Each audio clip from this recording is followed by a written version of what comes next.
Hello everyone. तो आज हम बात करने वाले हैं डर्मेटोफाइट्स के बारे में। देखिए, हमने अभी तक सुपरफिशियल माइकोसिस को पढ़ा है।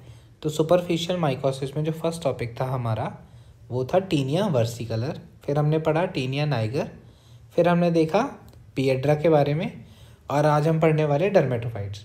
This will be the last topic of the superficial mycosis. इसके बाद हम स्टार्ट करेंगे सबक्यूटेनियस माइकोसिस। तो स्टार्ट करते हैं विद डर्मेटोफाइट्स। देखिए, तो डर्मेटोफाइट्स क्या होते हैं? They are the superficial, they causes superficial mycosis affecting skin, hair and nail. Skin, hair और नील को अफेक्ट करते हैं। कैसे करते हैं? ये क्या करते हैं, क्रेटिन जो प्रोटीन होता है, जो सब्सटेंस होता है हमारे हेयर, नेल, स्किन में, उसको यूटिलाइज करते हैं, ब्रेक डाउन करते हैं और उससे अपना न्यूट्रिशन इनहेंस करते हैं। But they can not penetrate subcutaneous tissue, मतलब स्किन को पेनिट्रेट नहीं कर सकते हैं। बट ये जो ऊपर केराटिन का लेयर है उसको ही ये यूटिलाइज करते हैं, उसको ब्रेक डाउन करते हैं और उस पर ही ये सर्वाइव करते हैं। They are also called tinea और रिंग वॉर्म। ठीक है, रिंग वॉर्म क्यों बोलते हैं? क्योंकि एक रिंग शेप का दिखाते हैं, रिंग शेप में इनका हमें देखने को मिलेंगे, तो इसको इसलिए हम बोलते हैं रिंग वॉर्म, और इनको हम टीनिया भी बोलते हैं। फिर आते हैं क्लासिफिकेशन ऑफ डर्मेटोफाइट्स के बारे में। इसमें क्या होता है, तीन टाइप के डर्मेटोफाइट्स हैं। देखिए, जो मेजर क्लासिफिकेशन वो 3 टाइप्स की है। उसमें कौन कौन से आते हैं? ट्राइकोफाइटन, जो हेयर, नेल एंड स्किन को कॉज करते हैं इन्फेक्शन। फिर आते हैं माइक्रोस्पोरम, जो हेयर और स्किन को कॉज करेंगे। फिर आएंगे एपिडर्मेटोफाइटन, जो स्किन और नेल्स को कॉज करेंगे। तो आप तीनों ABC इमेजेस में आप देख सकते हैं कि इन्फेक्शंस कैसे हैं। तो ये तीनों क्या हैं? ये तीनों इसकी टाइप्स हैं डर्मेटोफाइट्स की।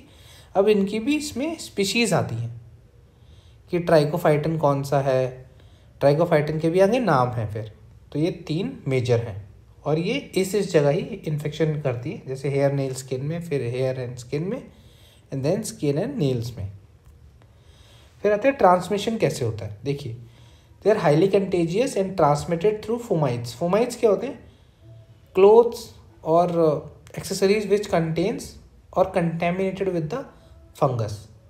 ठीक है, कोई भी पार्टिकल हो सकता है, वो क्लॉथ हो सकता है, वो टायल हो सकता है, वो शूज़ हो सकते हैं, सॉक्स हो सकता है। ठीक है, furniture, athletic equipments, personal care items जैसे कॉम्ब हो गया। ठीक है, और क्या आते हैं? They are also possible to catch the ringworm from animals such as cat, dog and other pets from the fungus from the soil। देखिए, तो हम ये जो पेट हैं हमारे, हम इनके हेयर से भी इन्फेक्शन को कैच कर सकते हैं। मतलब जिनके भी घर में पेट्स होंगे, तो पेट्स का क्या है, जनरली वो लोग बाहर रोम करते हैं, है ना। तो जब हम उनके फर को टच करते हैं, स्किन को टच करते हैं, हेयर को टच करते हैं, तो वहाँ से वो इन्फेक्शन ट्रांसमिट होने का चांस रहता है हमें। फिर आते हैं इकोलॉजिकल क्लासिफिकेशन। देखिए, इकोलॉजिकल क्लासिफिकेशन केवल डर्मेटोफाइट्स के लिए नहीं है, ये सारे इन्फेक्शन जितने भी होते हैं उनको मद्देनज़र रखते हुए आप एक बार देखिएगा इसको, उसको एक बार ध्यान में रख के देखना इसको। देखिए क्या होता है, anthropophilic infection. Anthropophilic infection, any infection which is caused by humans, that is called anthropophilic infection. फिर आते हैं zoophilic. Zoophilic is by animals और बर्ड्स। फिर आते हैं geophilic, frequently isolated from soil. तो जो सॉइल से होते हैं इन्फेक्शन उनको जियोफिलिक, जो एनिमल्स और बर्ड्स से होते हैं उनको जूफिलिक, और जो ह्यूमन से होते हैं उनको बोलते हैं एंथ्रोफिलिक्स। ठीक है, फिर आते हैं क्लिनिकल फीचर्स पे। देखिए, result from destruction of keratin tissue and the inflammatory response of the host. तो जब केराटिन का डिस्ट्रक्शन होगा उसकी वजह से हमारी बॉडी एक इन्फ्लामेटरी रिएक्शन प्रोड्यूस करती है, जिसकी वजह से वो रिंग शेप बनती है। क्या बनता है? Circularly patchy scaly patches on the skin of the trunk, arm और लेग, नेक और फेस। देखिए, किसी भी बॉडी के किसी भी पार्ट पे हमें डर्मेटोफाइट का इन्फेक्शन हो सकता है, जहाँ पे ये स्केली सर्कुलर पैचेस से हमें दिखेंगे। तो देखिए, स्किन, देखिए टाइप्स ऑफ साइट्स पे और क्लिनिकल टाइप्स इसके क्या क्या हैं। देखिए, अगर टीनिया कैप्टिस है, कैप्टिस मतलब फिर क्या है वो, स्कैल्प पे। अगर टीनिया कॉर्पिस है तो वो है बॉडी पे, नॉन हेयरी स्किन। ठीक है, टीनिया बार्बर है तो हमें समझ में आ रहा है बियर्ड से है। Tinea pedis leg, tinea faciei non bearded area. और टाइप्स ऑफ हेयर इन्फेक्शन देखो, इसमें हेयर इन्फेक्शन दो तरीके के होते हैं, एक होता है एक्टोथ्रिक्स, एक होता है एंडोथ्रिक्स। एंडोथ्रिक्स जो होता है वो हेयर के अंदर होता है, और एक्टोथ्रिक क्या होता है, जो हेयर शाफ्ट के ऊपर होगा। ठीक है, फिर आते हैं लैब डायग्नोसिस के बारे में। तो देखिए लैब डायग्नोसिस में हम हमेशा बात करते हैं कि स्पेसिमेन क्या क्या लेने पड़ते हैं। पहले तो डर्मेटोफाइट्स 3 जगह का इन्फेक्शन करते हैं, हेयर, स्किन एंड नेल्स, तो तीनों का सैंपल आएगा। फिर हम क्या करते हैं, डायरेक्ट माइक्रोस्कोपी। उसमें क्या होगा, 10% QH हम यूज़ करते हैं किसके लिए, स्किन और हेयर के लिए। फिर आते हैं 20% QH, वो किसके लिए यूज़ करते हैं, नेल के लिए, क्योंकि nail is a harder substance, it take higher concentration of potassium hydroxide to digest. जब हम माइक्रोस्कोप में देखेंगे इसको स्लाइड बनाने के बाद, तो हमें क्या दिखेगा, ring worm fungi with a branching hyphae. तो जो खुद देखिए हाइफी दिख रहा है ना लंबा सा, वो क्या है, वो ही है डर्मेटोफाइट, वही है वो फंगल एलिमेंट जिसको हम देख रहे हैं QH। फिर आते हैं हम कल्चर पे। कल्चर हमें पता है कि कोई भी फंगस होता है, फंगस को मेजरली हम कल्चर कहाँ करते हैं, स्टैंडर्ड मीडिया कौन सा है हमारा, SDA विद एंटीबायोटिक इसलिए ताकि उसमें कोई बैक्टीरिया ग्रो ना करे, केवल फंगस ग्रो करे। तो media is incubated at 25 to 30 degree Celsius for 3 to 4 weeks में इनकी ग्रोथ आती है। तो 3 जेनेरास कौन कौन से, ट्राइकोफाइटन, माइक्रोस्पोरम और एपिडर्मेटोफाइटन are differentiated on the basis of shape, arrangement, microconidia, macroconidia and the color appearance of the colonies, overs और reverse। देखिए हमने फ्रॉम द फर्स्ट लेक्चर हमने ये बात करी थी, जब हम इसको SDA स्लांट और ट्यूब्स में रखते हैं तो एक होता है ओवर्स और एक होता है रिवर्स, मतलब ट्यूब के पीछे कैसी कलर की कॉलोनीज है और ट्यूब के आगे कैसी कलर की कॉलोनीज है। तो हम कलर के अपीयरेंस पे बता सकते हैं कि कौन सा फंगस है, और शेप की अपीयरेंस पे बता सकते हैं, और हम उसके टेक्सचर देख के बता सकते हैं। टेक्सचर मतलब कि वेलवेट है, वेलवेटी जैसा है, कॉटनी है, रफ है, ड्राई है ना, उस तरीके से बता सकते हैं। और फिर आता है मैक्रोकोनिडिया और माइक्रोकोनिडिया, ये बता सकते हैं हम कब, जब हम इसका LPCB लगाएंगे। देखिए फिर क्या होगा, फंगल कल्चर से फिर हमने जब इसका माइक्रोस्कोपी किया, फंगल कल्चर में ग्रो करने के बाद फिर इसका माइक्रोस्कोपी किया। पहले माइक्रोस्कोपी किया था किसका, हेयर, स्किन, नेल का, जिसको हमने सीधा QH के साथ किया था।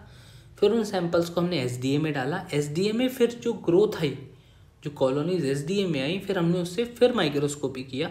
तो देखिए फिर उसका ऑब्जर्वेशन क्या आया। तो पहला होता है ट्राइकोफाइटन। ट्राइकोफाइटन में जो मैक्रोकोनिडिया होते हैं वो स्कैंटी और सिलेंड्रिकल होते हैं।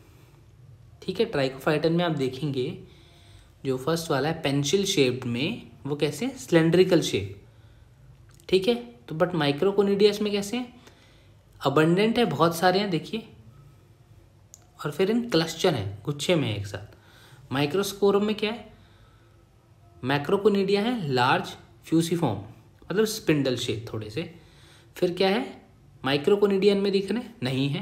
देखिए माइक्रोकोनिडिया है जो ट्राइकोफाइटन में छोटे छोटे दिख रहे हैं, वो वाले इनमें प्रेजेंट नहीं है, बट इनमें मैक्रोकोनिडिया प्रेजेंट है। माइक्रोकोनिडियन में बहुत छोटे होते हैं। ठीक है, एपिडर्मेटोफाइटन्स में माइक्रोकोनिडिया एब्सेंट होते हैं, बट मैक्रोकोनिडिया पियर शेप के होते हैं। ठीक है, और क्लस्टर में होते हैं।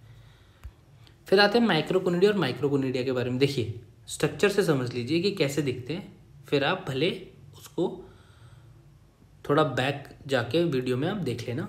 देखिए मैक्रोकोनिडिया जो होते हैं ये बड़े वाले स्ट्रक्चर्स है, ये बड़े वाले स्पोर्स हैं, और माइक्रोकोनिडिया कौन से, ये छोटे वाले स्पोर्स हैं। ठीक है, तो तीनों का क्लासिफिकेशन इनके अकॉर्डिंग भी हम कर सकते हैं, मैक्रोकोनिडिया और माइक्रोकोनिडिया विद शेप्स, कि कौन पेंसिल शेप है, कौन क्लब शेप है, और कौन सा स्पिंडल और फ्यूसिफॉर्म शेप है। फिर आते हैं यूरिएस पे। इसके लिए कि हम टेस्ट कर सकते हैं यूरिएस, जो कि हम बैक्टीरियोलॉजी में करते हैं, वो सेम यूरिएस, क्रिस्टेंसेंस मीडिया वाला यूरिएज, ठीक है। It is use to differentiate between Trichophyton species. देखिए 2 ट्राइकोफाइटन की स्पीशीज़ ऐसी हैं, जैसे ट्राइकोफाइटन रबरम है और ट्राइकोफाइटन मेटेंग्रोफाइट्स है। अगर ये दोनों हैं तो आप इन दोनों में डिफ्रेंशिएट कैसे करेंगे, ठीक है। ट्राइकोफाइटन आ गया, आपने मान लो उसका जब कल्चर से कॉलोनी बनाई तो उस पर पेंसिल शेप दिखा। अब पेंसिल शेप तो दोनों दिखेंगे क्योंकि ट्राइकोफाइटन है ना, बट ट्राइकोफाइटन में भी कौन सा ट्राइकोफाइटन है, तो वो जानने के लिए हमें क्या लगाना पड़ेगा, कॉन्फर्मेशन टेस्ट क्या है उसका, यूरिएज टेस्ट। तो देखिए ट्राइकोफाइटन रबरम जो है वो यूरिएज नेगेटिव देगा और ट्राइकोफाइटन मेटेंग्रोफाइट वो क्या देगा, यूरिएज पॉजिटिव देगा। फिर आते हैं हम अदर मेथड्स पे। अदर मेथड्स में क्या क्या देख सकते हैं हम, इसमें आता है first hair perforation test. It is positive for trichophyton mentagrophytes and microsporum canis. देखिए माइक्रोस्पोरम में हमने बात की थी कि किस पे होता है, स्किन और हेयर्स पे, तो हम हेयर परफोरेशन टेस्ट हम किस पे लगा सकते हैं, माइक्रोस्पोरम पे, ठीक है। और ट्राइकोफाइटन मेटेंग्रोफाइट भी इसको पॉजिटिव देता है। तो ये करते कैसे हैं, test is performed by inoculating a colony into a petri plate, ठीक है, containing water, yeast and hair sample. क्या किया, जो हमने कॉलोनी को किस में डाला, पेट्री प्लेट में। पेट्री प्लेट में क्या क्या है, और water, yeast extract and hair sample. तो क्या होगा, फंजाई जो कॉलोनी है वो क्या करेंगी, वो हेयर को पियर्स करेंगी और उसमें देखिए, तो जो आपको जो ट्राइकोफाइटन मेटेंग्रोफाइट वाला इमेज है उसमें परफोरेशंस दिख रहे हैं हेयर के बीच में। ये आपका पूरा हेयर है, उसके बीच में ये परफोरेशन वेज शेप्ड के परफोरेशंस आ गए हैं। तो मतलब ये क्या है, hair perforation test is positive. और ट्राइकोफाइटन रबरम में ऐसा कुछ भी नहीं आया है, ठीक है, वेज शेप नहीं बना है, कोई परफोरेशन नहीं आई है, तो वो क्या है, hair perforation test is negative. ऐसा ही देखेंगे तो माइक्रोस्पोरम कैनिस में भी ऐसा ही दिखेगा जैसे ट्राइकोफाइटन मेटेंग्रोफाइट्स में दिख रहा है, ठीक है। तो एक हेयर परफोरेशन टेस्ट भी हम कर सकते हैं। फिर आते हैं मॉलिक्यूलर मेथड कर सकते हैं, जिसमें पीसीआर कर सकते हैं। देखिए पीसीआर तो जर्नल है, पीसीआर तो हम हर एक ऑर्गेनिज्म के लिए पीसीआर कर सकते हैं। फिर आता है skin test. It is done for detecting hyper sensitivity dermatophyte antigen. वो कौन सा एंटीजन है, trichophytin. It shows delayed hyper sensitivity response, जैसे मॉन्टॉक्स टेस्ट होता है उसमें क्या होता है, पीपीडी हम यूज़ करते हैं, प्योरीफाइड प्रोटीन डेरिवेटिव। वैसे यहाँ पे हम कौन सा एंटीजन यूज़ करते हैं, ट्राइकोफाइटिन। इसको हम अपने स्किन में इंजेक्ट करते हैं, जिसकी वजह से डिलेड हाइपर सेंसिटिविटी रिएक्शन होता है, जो कि मॉन्टॉक्स टेस्ट में भी होता है, ट्यूबरकुलिन टेस्ट, ठीक है। दैट सेम टेस्ट इसमें भी करते हैं, बट एंटीजन का डिफरेंस है दोनों। फिर आते हैं इसके ट्रीटमेंट के बारे में। ट्रीटमेंट क्या क्या कर सकते हैं, देखिए क्योंकि ये सुपरफिशियल है तो इस पर क्या यूज़ ज़्यादा करेंगे, हम क्रीम्स यूज़ करेंगे। तो कौन कौन से, इट्राकोनाजोल और कॉट्रेमाजोल क्रीम्स, ठीक है। तो ये दोनों इसके ट्रीटमेंट में यूज़ हो जाएंगे। तो यहाँ पे हमारा सुपरफिशियल माइकोसिस पूरी तरीके से कंप्लीट हो चुका है। इसके बाद हम स्टार्ट करेंगे सबक्यूटेनियस माइकोसिस। तो जो हमारा सुपरफिशियल है, सुपरफिशियल में सबसे इम्पॉर्टेंट जो टॉपिक है जो हर एग्जामिनेशन में आ सकता है वो है डर्मेटोफाइट्स। डर्मेटोफाइट्स सबसे ज़्यादा पूछे जाने वाला टॉपिक है, ठीक है। तो डर्मेटोफाइट्स ये कंप्लीट है। इसके अलावा डर्मेटोफाइट्स आपको और कहीं से देखना है तो देख सकते हैं, बट अगर आप मेरा रेफरेंस मानेंगे तो ये जो भी जितने भी मैं लेक्चर्स अपलोड करता हूँ वो रेफरेंस मेरा माइकोलॉजी का है, तो वो है अपूर्वा शास्त्री से, which is of second edition, and Jagdish Chandra which is use for medical mycology. तो ये दोनों बुक का रेफरेंस मैं यूज़ करता हूँ।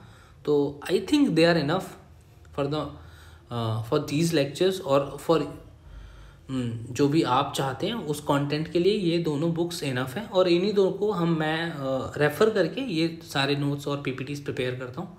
तो मेरे को नहीं लगता कि आपको और ज़रूरत है, बट हाँ स्टिल आपको एक बार उसको रीड आउट करना चाहिए। फिर ये जो पीपीटीज हैं इससे आप नोट्स बना सकते हैं, तो आपको थोड़ा सा इजी पड़ेगा समझने में और आपको फिर ज़्यादा मेहनत नहीं करनी पड़ेगी, ठीक है। Thank you.